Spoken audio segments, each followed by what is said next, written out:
Justamente en esta época donde hay tanta necesidad de saber si el Jesús que predicamos sigue siendo relevante, si realmente lo que hoy nosotros predicamos, los milagros, la transformación, la salvación del alma, la vida que solo Cristo puede dar, llena de propósito, de sabiduría.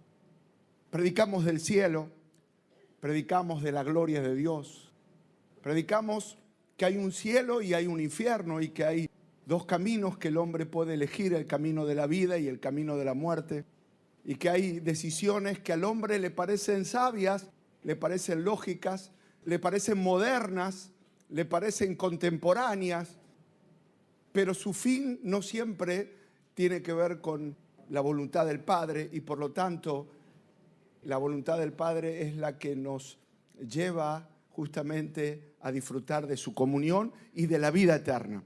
Nada impuro llega al cielo. Nada impuro llega al cielo. Nosotros tenemos que partir de ahí. Nada impuro. Por eso conocemos la Santa Biblia, el Santo Espíritu. Todo lo que es la palabra de Dios es santo. La voluntad de Dios es perfecta. Los caminos de Dios no son caminos de sí y no, son perfectos. La voluntad de Dios es perfecta. Ahora, contrariamente al hombre, el hombre es imperfecto, las promesas son imperfectas, nuestro carácter es imperfecto. Alguno dirá, yo soy casi perfecto, pero eso no es lo normal, ¿no? Quiere decir que necesitamos ayuda para ir al cielo. Y esa ayuda viene de Dios. Por eso Dios envió al Redentor, envió a Jesús para que en la imperfección del ser humano podamos recibir la forma y el perdón y la justicia que es por la fe, porque no es por obras, no es por un pago humano de querer pagarle a Dios a nuestra vida eterna. Por gracia somos hijos y por gracia tenemos vida eterna. Qué importante es que nosotros los cristianos y aquellos que están por primera vez podamos entender la importancia de seguir a Dios. La importancia que seguir a Dios es una decisión diaria, permanente, constante. De alguna manera es ir contra la corriente de este mundo, es ir contra las costumbres, es ir contra las personas que dicen, pero esto ya pasó de moda, pero es mantener nuestra fe constante porque Dios tiene el mejor premio y el mejor premio es gozo eterno, vida eterna y celebración eterna con Cristo en el cielo. Y si hay un cielo, hay un lugar donde es el castigo, el lloro, el crujir de dientes, que gracias a Dios todos aquellos que están inscriptos su nombre en el libro de la vida, porque no solamente uno acepta a Jesús en el corazón, sino que ahí ocurre algo sobrenatural. El Señor anota nuestros nombres en el libro de la vida. Y cuando allá se pase lista, a mi nombre yo feliz responderé. Si hay un libro de vida, también había un libro de muerte, un libro de infierno, un libro que gracias a Dios y por la sangre de Cristo nuestros nombres han sido borrados de ahí. Lo que nos llevaba al infierno ha sido cubierto. Usted tiene que estar feliz. No se le nota. Y lo más hermoso que Dios tenía para nosotros ya nos lo dio a través de Jesús. Y ahora vivimos en este mundo con el gozo y con la expectativa de esa revelación gloriosa de Jesús y de esa aparición.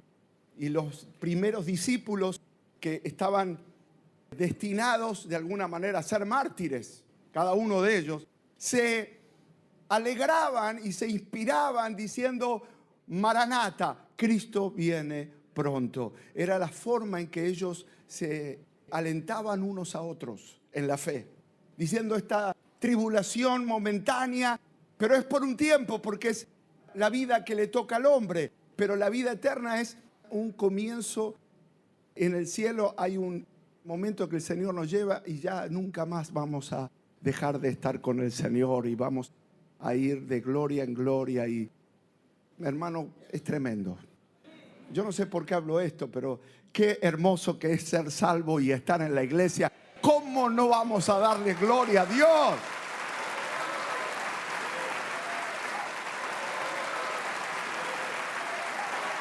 ¡Gloria a Dios! Y si vino Jesús, vino a tu corazón. Y si vino a tu corazón, va a venir a tu casa. Porque es imposible que la luz deje de brillar aún en el medio de las tinieblas. Alguno dirá, pero pastor, mi casa es un lugar de tinieblas. Mire, cuanto más oscura sea la habitación, más se va a notar la luz. Así que una pequeña luz allí en ese lugar donde usted está viviendo, trabajando, donde está compartiendo con sus vecinos, esa pequeña luz que es nuestra vida, que es nuestro resplandecer, nuestro testimonio. Esa luz de Jesús traerá revelación de Jesús. Y a nuestra familia, porque Él dice, serás salvo tú y toda tu casa. Hoy usted es una puerta de bendición para toda su casa.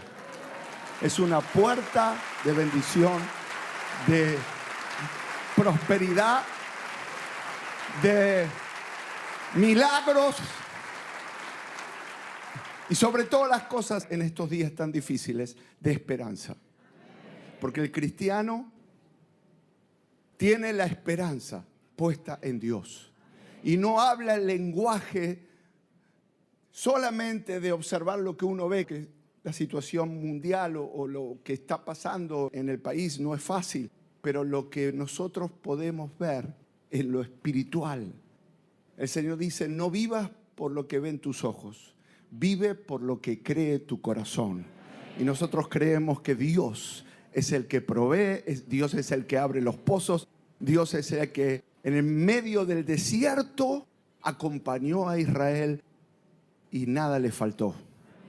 Amén. Así que, hermanos, si hay un desierto de muchos años, el Señor es el que te da agua viva, el Señor es el que te cubre, el Señor es el que te mantendrá sano.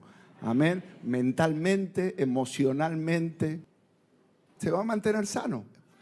Él se va a manifestar en esa gloria. Te va a mantener bendecido. Amén. Porque Él es un Dios que acompaña. No es un Dios ambivalente, no tiene los cambios de ánimo del ser humano. Nuestro Dios siempre está igual. ¿Cuántos quisieran ser como Él? Todos los días levantarse bien. La fe no es palabras, es fruto. Es fruto.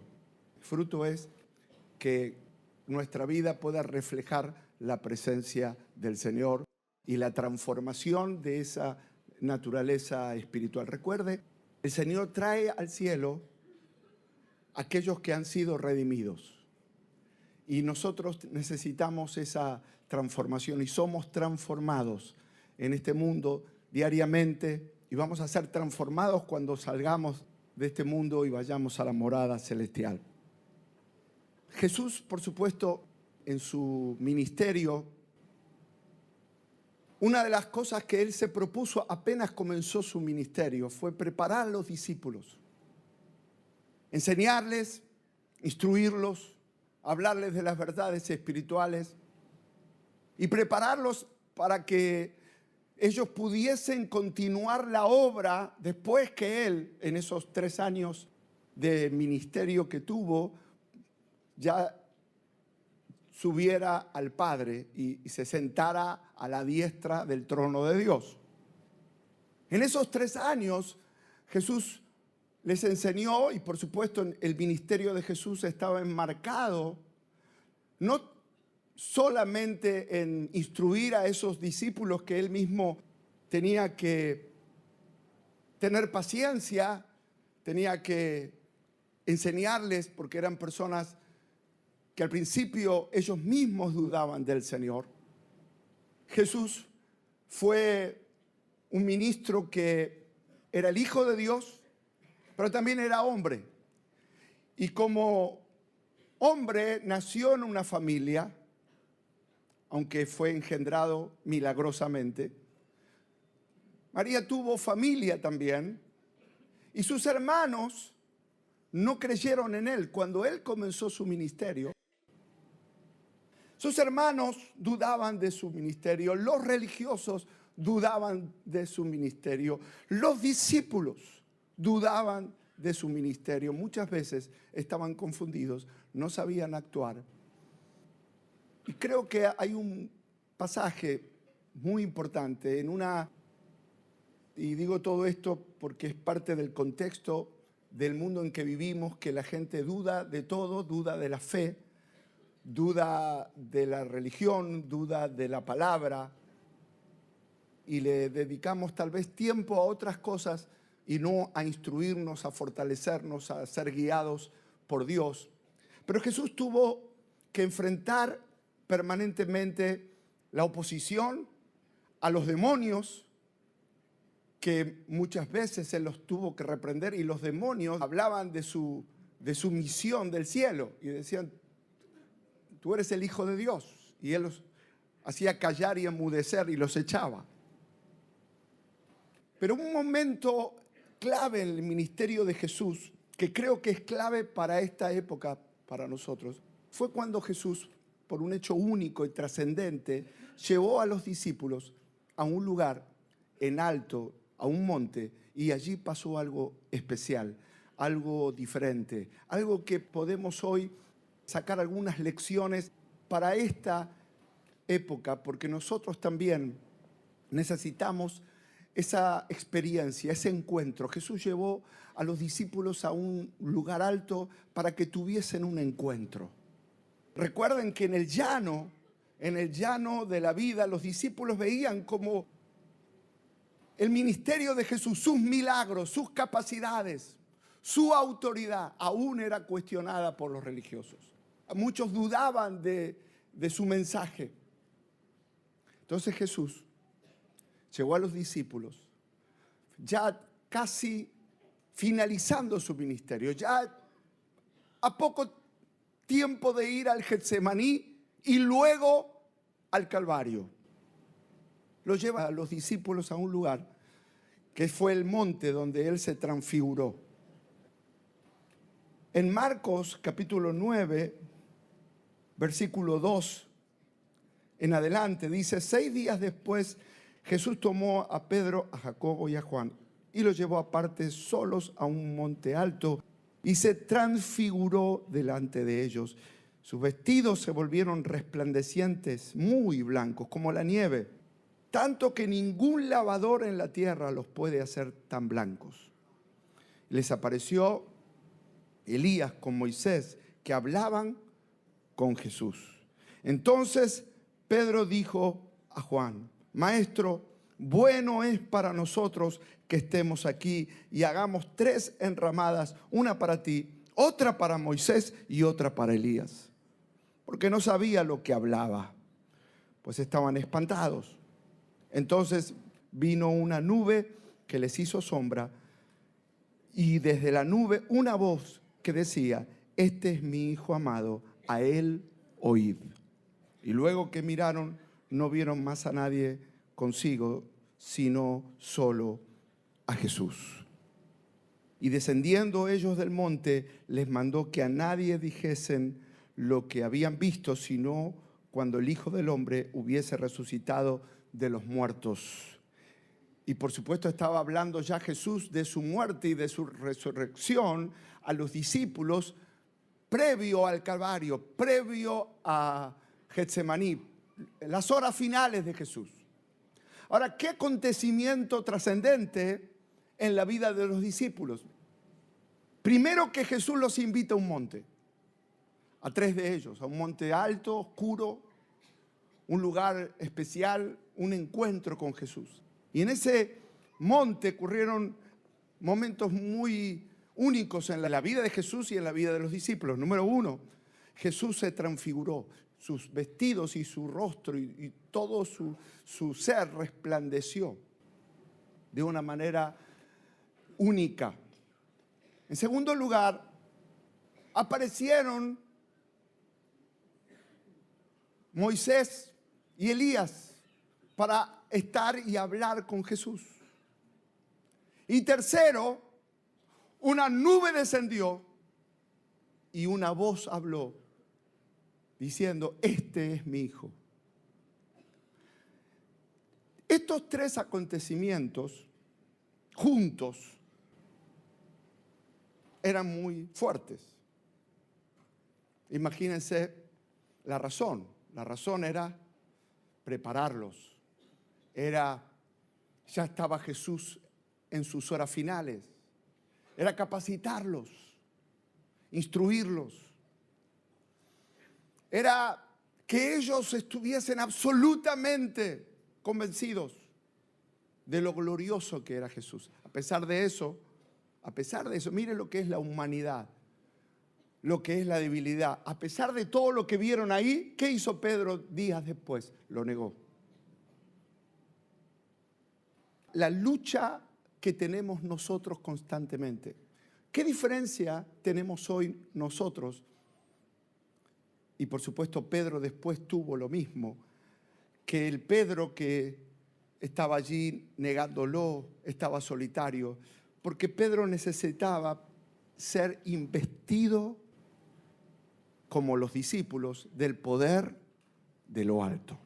Necesitaba el poder del cielo. Necesitaba una fuerza interior. No solamente una lógica y una convicción moral. Tengo que seguir a este hombre. Sino es algo sobrenatural que le permite al ser humano vivir en un nivel de autoridad, de valentía, de coraje, de amor, de paciencia, de mansedumbre, de templanza, que son los frutos del Espíritu: fe, paciencia, amor, humildad. Todas esas maneras humanas que nos conducen a vivir una vida diferente, porque la vida del cristiano se mide por fruto, se mide por carrera, se mide, bueno, hoy esta semana no estuve bien, pero ese no es el problema. El tema es que usted siga creyendo y siga tomando cada día más de ese tiempo para leer la palabra, para amar a Dios. A pesar de vivir en un mundo lleno de subas y bajas y de cosas que pasan en nuestro alrededor, el Señor está con nosotros y lo vas a conocer cada vez más. Pero qué importante, hoy estaba pensando, ¿qué cosas necesita la iglesia de esta época? ¿Qué necesita? Necesitamos entender que Dios es glorioso. Este culto es glorioso. La iglesia es gloriosa, no es humana. No es un grupo de personas que nos juntamos con un fin religioso. No, no. Es un lugar donde la autoridad gloriosa del Rey de Reyes está obrando en cada uno de nosotros. Y aunque no lo podamos ver, el Señor está obrando, como recién cantábamos. Dios está obrando. Hermanos, creo que esto es el punto trascendental en nuestras vidas. Necesitamos conocer la gloria de Dios. Que Dios revele su grandeza en nuestras vidas. Jesús, como dije, tomó ese tiempo que fue único, que fue extraordinario, que fue una sola vez, que no se repitió más. Otros milagros se repitieron. Caminar sobre las aguas se repitieron. Pero los momentos del monte de la transfiguración fueron únicos, para una misión única. Y el Señor quiere hacer cosas nuevas, poderosas, en corazones, en vidas que están sedientas, que están dispuestas a decir: Señor, yo creo. ¿Cuántos creen en el Señor? Que Dios pueda revelar su gloria esta noche. No visiblemente, pero que lo pueda revelar en su vida. Que lo pueda revelar a través de la adoración, a través de la palabra, a través del Espíritu Santo. Que podamos tener esa misma revelación. Que Jesús lo ministre de tal manera que usted diga: realmente viví un encuentro con el Cristo glorioso en la iglesia. Y ese Cristo glorioso lo puede sanar, lo puede liberar. Puede seguir haciendo lo mismo que hizo en este relato del Monte de la Transfiguración. Hay algunos momentos que quisiera remarcar. Número uno, en principio, Jesús toma a 3 de sus discípulos. ¿Por qué llevó a ese grupo más cercano? Jesús tenía 12 discípulos. Por supuesto, tenía otros 70 y tenía otros que lo seguían por multitudes. Pero él tenía dentro de los discípulos a los más cercanos, a los más cercanos.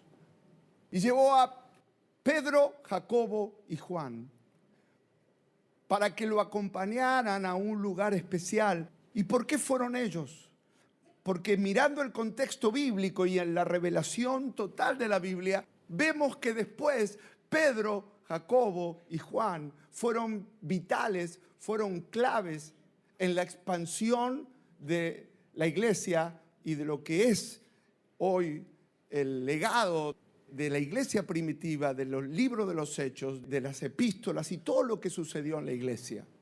Es decir, es muy importante que el Señor nos lleve a tener esos momentos cercanos a Él, porque esos momentos cercanos, hoy todos nos podemos acercar al monte de Dios. Ya no son solamente aquellos que Jesús eligió porque tenía un plan y una misión especial para ellos. Hoy todo aquel que quiere acercarse a ese monte, le digo más, usted puede en ese momento que está leyendo la Biblia y que dice, por favor, no quiero que nadie me moleste ahora, en ese mismo momento, en esos minutos, usted puede subir a su propio monte de revelación. Porque ahí con la palabra de Dios y por fe, de repente, Dios va a descender con su presencia. Es esa expectativa. Es, ¡guau! El pastor me dice que lea la Biblia. Pedro hubiera actuado así. Vamos, Pedro, vamos a subir al monte. Pero no, que voy a subir al monte, es muy alto. Recién comí. No tengo ganas de dormir, porque después casi se duermen. Uno no puede provocar los encuentros con un mal humor, por fuerza humana. Lo hacemos por pasión.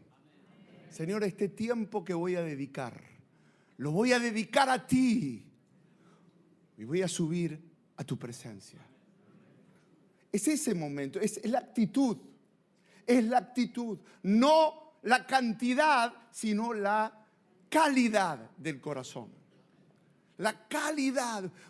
No tengo mucho tiempo, pero este tiempo yo me siento que estoy también a punto de tener un encuentro con tu verdad, un encuentro con las historias de fe, las historias, las instrucciones que van a guiar mi vida y a partir de eso toda mi vida y la descendencia van a tener la opción de conocer la bendición.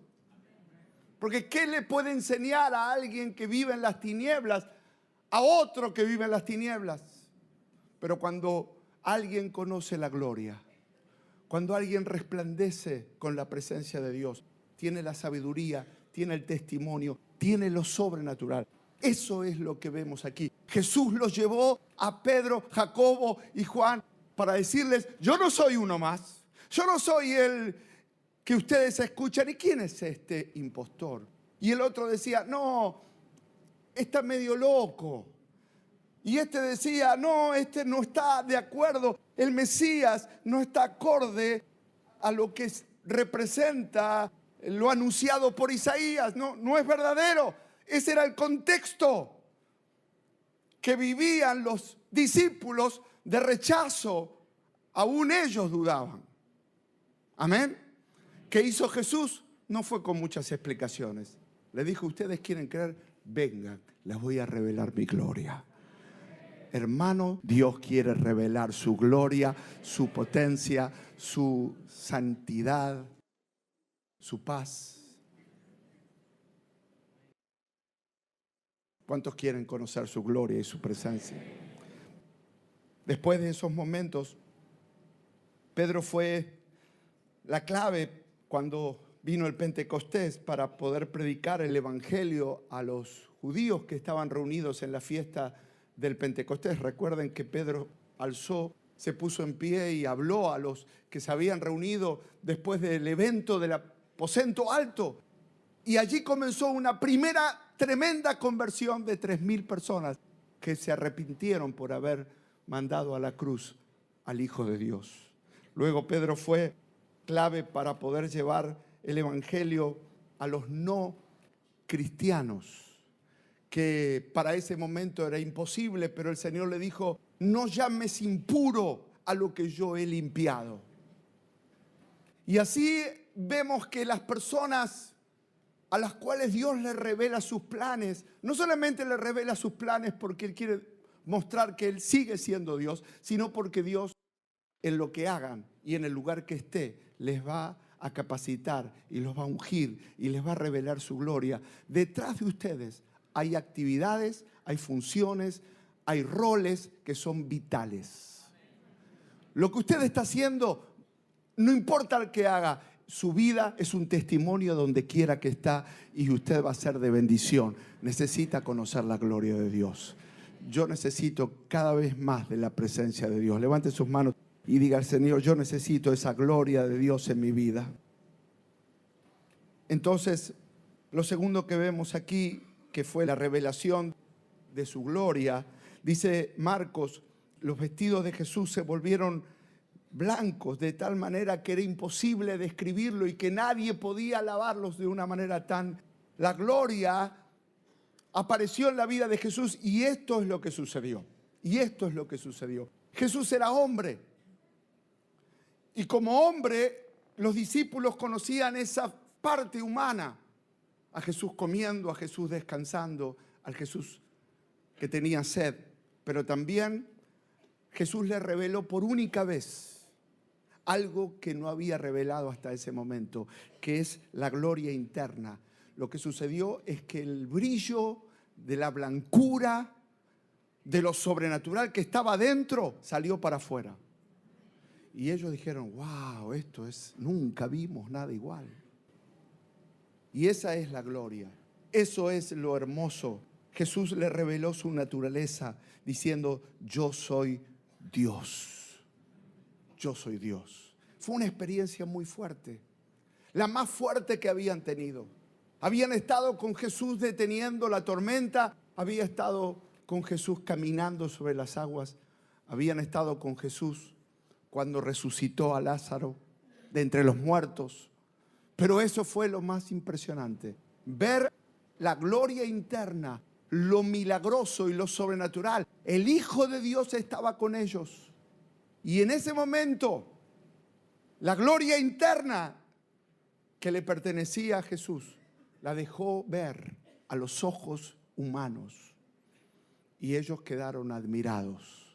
Qué hermoso es que nosotros podamos creer esa gloria, quererla, querer ser transformados por esa gloria. No una gloria visible, pero, hermanos, volvemos a lo mismo. Jesús tenía que reafirmar su naturaleza divina. Nosotros estamos siguiendo y la palabra de Dios es divina. La iglesia es salva por una obra sobrenatural divina. Dios perdonó nuestros pecados. Nuestra vida está guardada por ángeles. Vivimos bajo una vida gloriosa y una autoridad celestial tremenda. No podemos vivir en derrota. Tenemos que vivir siempre creyendo que tenemos un Dios grande que nos acompaña. Diga conmigo: tengo un Dios poderoso que me acompaña cada vez que salgo, cada vez que regreso. San Juan capítulo 1, versículo 14, escribe Juan: y aquel verbo fue hecho carne y habitó entre nosotros, hablando de Jesús. Y vimos su gloria, gloria como la del unigénito del Padre, lleno de gracia y de verdad. Necesitamos un encuentro con Dios. Necesitamos un encuentro con la gloria del Señor. Luego, otro momento impresionante que ocurrió ahí, que en el medio de toda esa asombro de ver a Jesús lleno de gloria, de repente aparecen dos personas. Y esas dos personas eran Moisés, que no pudo entrar porque entró. Ustedes saben la historia que Moisés se quedó ¿de qué lado de la tierra prometida? De este lado. No pudo entrar. Entró Josué. Pero acá pisó la tierra prometida. Pisó el monte. Quiere decir que entró. Fue al cielo, Moisés, y vinieron del cielo. Recuerden que Elías, la semana pasada leímos que Elías no vio la muerte porque fue trasladado en un torbellino. Y Eliseo dijo: necesito una doble porción de lo que Dios te dio a ti. Como ustedes se dan cuenta, la iglesia es sobrenatural. El poder de la transformación es sobrenatural. No podemos vivir dejando que los pensamientos humanos de incredulidad, de temor, de depresión que surgen en este mundo, todo está mal, todos son malos, y ese estado de desánimo afecte a una iglesia que vive en lo sobrenatural. Yo sentí darles esta palabra para que todo temor se vaya, toda angustia se vaya, toda duda se vaya. Ese Dios sobrenatural cuidará de ti, abrirá puertas. Ese Dios sobrenatural tiene tu nombre en el libro de la vida. Él te cuida, puedes tener comunión con Él, encuentros con Él. No tienes que tener temor. Ahora, si dejas de leer la palabra, si dejas de tener comunión con Dios, el espíritu del mundo es desánimo, temor, violencia, gritos. La gente está muy irritada. Todo ese espíritu que camina, se mueve en este mundo, no solamente aquí en este país, en el mundo entero. Ese espíritu no puede gobernar nuestro corazón, porque nosotros tenemos un espíritu de Dios. En un momento Jesús dijo: yo tengo algo diferente. Yo quiero que vengan al monte, les voy a revelar quién soy. Hermano, esa gloria que ellos vieron, porque de repente la cara de Jesús resplandeció, todo el cuerpo resplandeció, todas sus vestiduras resplandecieron. Es lo sobrenatural. Eso sobrenatural es la nueva vida sobrenatural que Jesús depositó en nosotros también. Es una nueva vida. No lo podemos ver, no lo podemos palpar, pero hay algo divino en nosotros. Es la obra, el toque, es la mano del Maestro. Es la mano del Maestro. Y en ese momento Moisés y Elías se aparecieron. Y dice lo que leímos recién, que hablaban de la partida de Jesús. Lo estaban preparando aún en su parte humana y parte divina. Jesús era hombre, pero también era Dios. Y en la parte humana vinieron Moisés y Elías para hablar con Jesús. Y ese momento fue un momento donde le estaban hablando de lo que Él estaba a punto de hacer. Estaba a punto de partir, estaba a punto de dar su vida, estaba a punto de abrir la oportunidad para que todos los esclavos espirituales salgan de sus celdas de oscuridad. Porque así como Egipto, hubo un momento cuando los hijos de Israel partieron de Egipto rumbo a la libertad. Así, cuando Jesús murió y resucitó, también abrió el camino para que todo aquel que en Él cree pueda ser libre de la esclavitud espiritual. Hermano, yo quiero esta noche dejarle esta palabra en su corazón, que salgamos con ese agradecimiento de que cuando alabamos a Dios, alabamos a un Dios divino, a un Dios glorioso, a un Dios real y a un Dios que se manifiesta, se mueve en medio de las alabanzas de su pueblo. Que hoy nuestro corazón se llene de ánimo, se llene de expectativa, y que la nube que cubrió a ese momento que habló diciendo: este es mi Hijo amado. En Mateo 17:5 dice, el Padre habló diciendo, mientras Él hablaba, una nube de luz los cubrió y aquí una voz desde la nube que decía, este es mi Hijo amado en quien tengo complacencia. A Él oí. Ocurrieron 3 momentos. Un momento cuando subieron al monte y en ese monte tuvieron ese encuentro con la gloria. Segundo, vieron los testigos de lo que Dios es capaz de hacer. Vino Moisés, vino Elías. 2 personas que habían sido fieles aparecieron allí en el monte. Y tercero, descendió una nube al monte y una voz que habló y dijo, este es mi Hijo amado. Esa palabra de Dios que Dios nos habla hoy diciendo, este es el camino, esta es la verdad. Dios le está diciendo, este es mi Hijo, a Él oíd. Y esta misma voz sigue hablando hoy a nuestros corazones. Este es el camino del Señor. Oigan la palabra, amen a Dios, sigan la palabra y el Señor hará que los propósitos del Señor se cumplan en nuestras vidas. ¿Cuántos de ustedes dicen, pastor, yo quiero estar preparado para tener ese encuentro con la presencia de Dios? Quiero que hoy esa gloria se manifieste en mi vida. ¿Cuántos quisieran hoy decirle, Señor, necesito tanto que me toques? Necesito tanto que te reveles a mi vida. Necesito que ese momento glorioso eche fuera toda tristeza y toda depresión, toda corriente que me está queriendo alejar de la fe. Cierra sus ojos.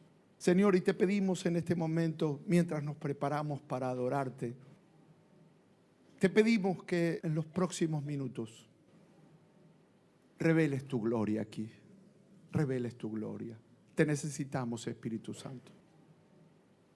Dígale de una manera personal, Señor, tú sabes cuánto necesito de tu perdón. Cuánto necesito de tu mano que me levante. Señor, gracias porque fuiste a la cruz.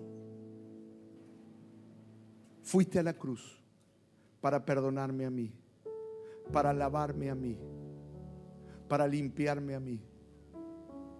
Fuiste a la cruz para llamarme al monte. Y yo puedo subir hoy al monte porque Jesús me dio el perdón y la oportunidad de ser salvo y de ser transformado. Y yo quiero tener comunión contigo, Señor. Quiero tener comunión contigo. El más indigno de todos los que estamos aquí. No somos los mejores, somos personas indignas que hemos sido salvos por gracia.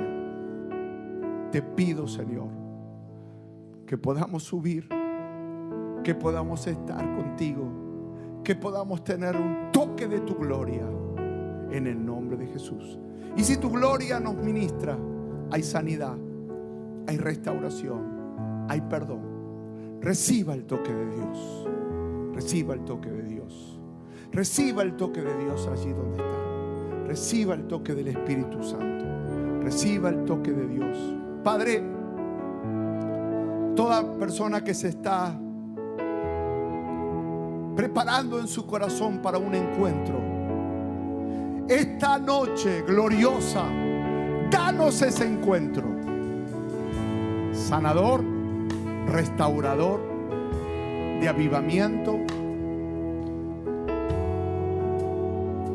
y que todos ellos alcancen el destino glorioso que tú has preparado. Revela tu gloria, Dios. Las personas descarriadas, llévalas al rebaño. Los heridos, sánalos. Los enfermos, cúralos. Los atados, libéralos. Dios derrama tu gloria. Allí donde está, levante sus manos. Dígale: Dios, yo sé que la gloria está descendiendo. Está descendiendo en todo el auditorio. Los que están mirando a través de la pantalla, los que están allí atrás de todo. ¡Qué glorioso! Gloria, gloria, gloria. Vimos tu gloria. Vemos tu gloria, Rey de Reyes. Vemos tu gloria, Rey de Reyes, glorioso. Rey de Reyes, tú eres glorioso. Rey de Reyes, eres glorioso.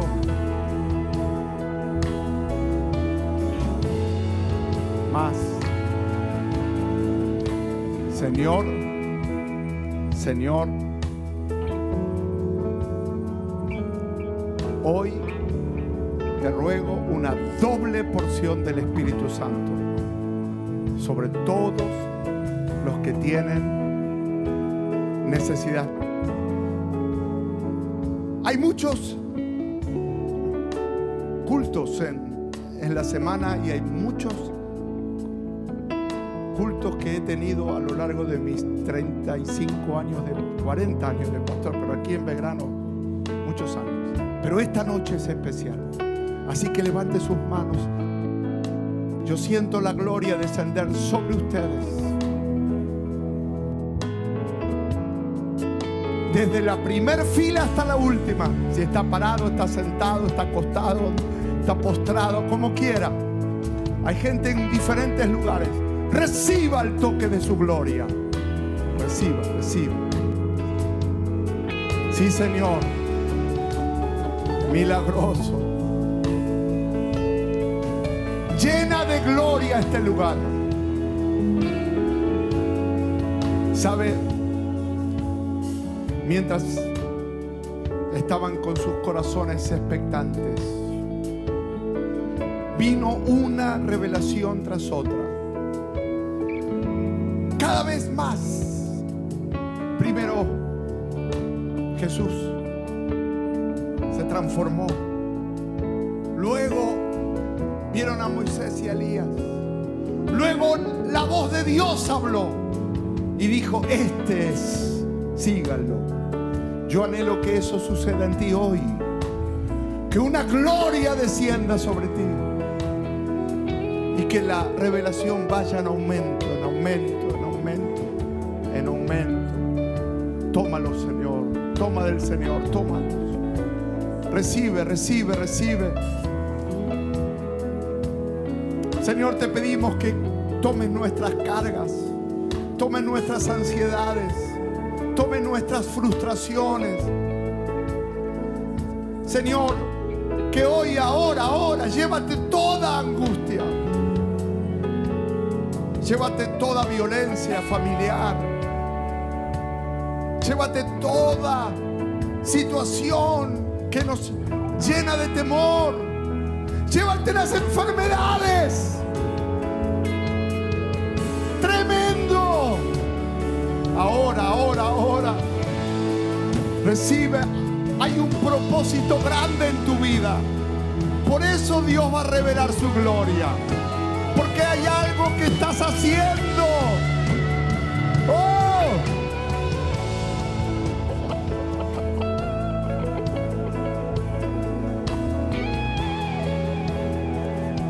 Impresionante. El Señor te dice: acá estoy. Acá estoy. Estás sintiendo mi gloria, mi presencia, mi unción, mi libertad. Caen las cadenas. Caen las autoridades diabólicas. Cae ahora. Ahora.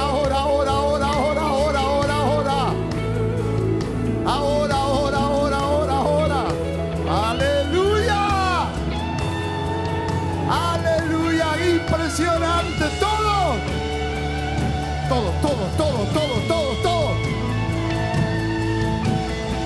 Quiero más de ti. Dígale: Señor, quiero más de ti. Más gloria, más. Necesito más. El reino de Dios llegó a Argentina.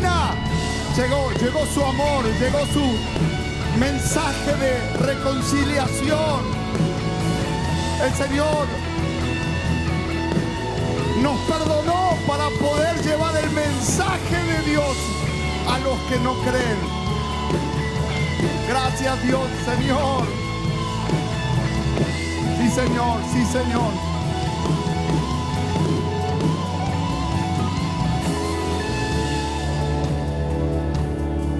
Impresionante. Sigan orando. Señor, te ruego sobre cada persona que está aquí un glorioso propósito y una victoria diaria, y que sea de bendición para su familia. Y todas tus dudas, déjaselas al Señor. Él sabe hacer las cosas. Sigue fiel en la iglesia, sirve a Dios, alábalo. No te hieras, no te lastimes, no te enojes, mantente fiel y el Señor hará cosas aún mayores.